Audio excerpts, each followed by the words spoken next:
person goes through severe mental trauma where they become completely detached with reality and don't understand things that are going on. That causes hallucinations, extreme paranoia.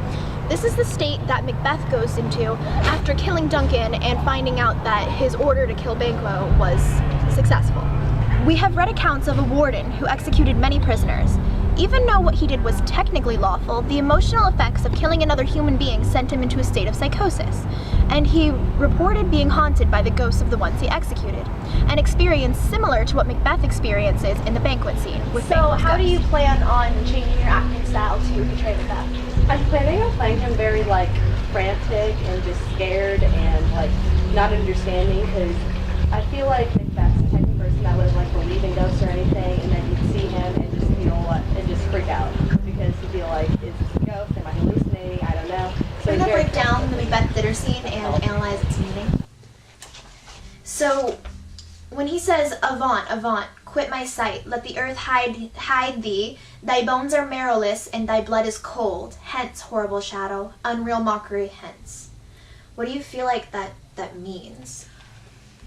I feel like when he says thy bones are marrowless and thy blood is cold, he just is showing how much fear, like, it really came from it.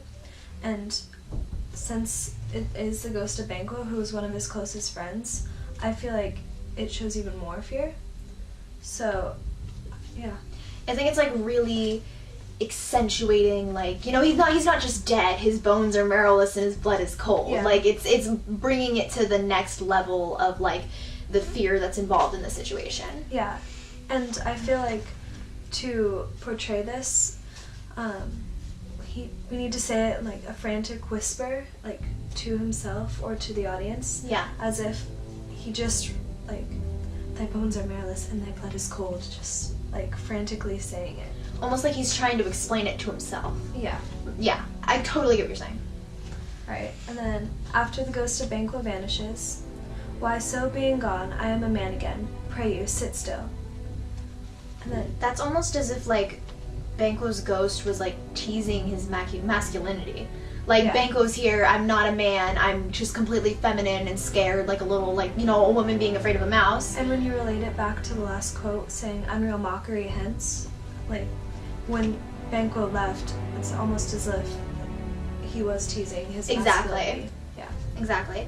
So it's kind of almost like he's contemplating how Banquo's presence just completely, like, it changes him. He's Yeah. scared. He's like how a woman faints at the sight of blood. He's just terrified of what's going on, and it's you know, the idea of Banquo being there almost just takes away his masculinity. And once Banquo leaves, he gets his masculinity back again because he's not scared. When he says, "I'm a man again."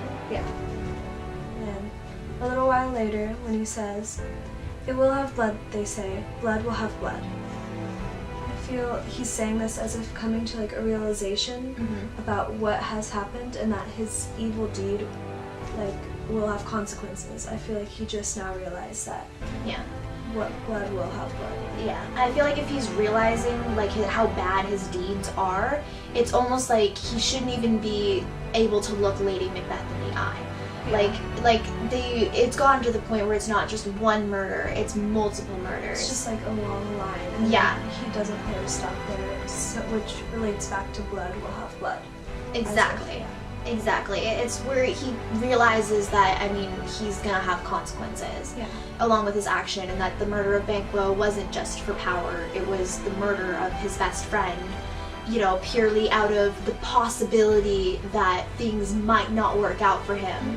Which I think even relates back to why he feels so much fear, and because it was just out of a hunch. It wasn't even a fact that Banquo wouldn't say anything.